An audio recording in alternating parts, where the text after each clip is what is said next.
পরশুরামের এই পর্বে কিন্তু নাটকীয়তা ও অ্যাডভেঞ্চার সাসপেন্স কিন্তু চরমে।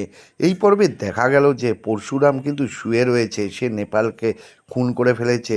আর শীতল কিন্তু পরশুরামকে নিয়ে চলে এসেছে তার পুরানো বাড়িতে। আর শীতল কিন্তু বারবার পরশুরামকে বলার চেষ্টা করছে আর বোঝানোর চেষ্টা করছে যে তটিনী তাকে 3টি গুলি করেছে।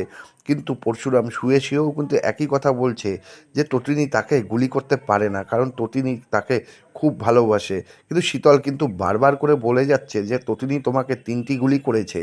এরপরে শিবপ্রসাদ পরশুরাম তার নেক্সট টার্গেট কিন্তু শীতলকে জানালো যে নেপালকে মারার পরে কিন্তু তার নেক্সট টার্গেট রতন। এর পরের সিনেই কিন্তু দেখা যায় যে মা, টটিনী ও নন্দিনী তিনজনে কিন্তু বসে রয়েছে এবং তারা নিজেরা আলোচনা করছে।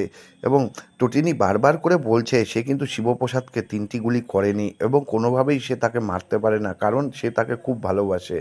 তার বোন তাকে বলল কিন্তু যে তুমি কিন্তু খুব বড় ফাঁসার ফাঁসেছ, তুমি এখান থেকে বাঁচতে কিন্তু খুব কঠিন হয়ে যাবে তোমার। ঠিক সেই সময় কিন্তু একটি ফোন আসে তটিনীর কাছে।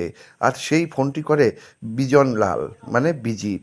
সে কিন্তু বারবার তটিনীকে বলে তুমি মেরেছে এবং তার লাশটা কিন্তু সেই নদীতে গঙ্গাতে ফেলেছে এবং গভীর গঙ্গাতে। এতে কিন্তু তটিনী খুব মন খারাপ হয়ে গিয়েছে এবং বারবার করে বিজনলালকে বলছে যে সে মারেনি কোনোভাবেই। কিন্তু বিজনলাল কিন্তু জোর করে বলছে তটিনীকে যে সেই গুলি করেছে।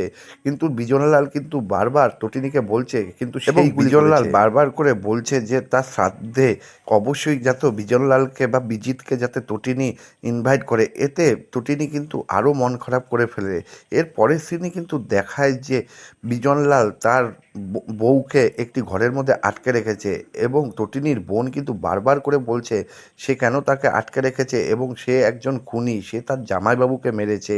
এতে কিন্তু বিজিতের কোনো রকম সে তটিনীর বোনকে বলল একবার শ্রাদ্ধ হয়ে যাওয়ার পর, তটিনী জেলে যাওয়ার পর তারা বিদেশে চলে যাবে। এতে কিন্তু তটিনীর বোন প্রচণ্ড ক্ষেপে গেল। এরপরেই কিন্তু সিন চেঞ্জ হয়ে গেল। এরপর দেখা গেল রতন কিন্তু গাড়ি করে আসলো। ঠিক সেই সময় ছদ্মবেশীরা কিন্তু সেখানে ভিক্ষা চাচ্ছিল। সেখানে রতনলাল তাদেরকে বলল যে তোমরা এখান থেকে চলে যাও। ঠিক সেই রতনের সামনে আসলো আর রতন পরশুরামকে দেখে কিন্তু ভয় পেয়ে গেল। এরপরে কিন্তু নেক্সট এপিসোডে কী হবে তা কিন্তু খুব উন্মাদনার একটি বিষয়।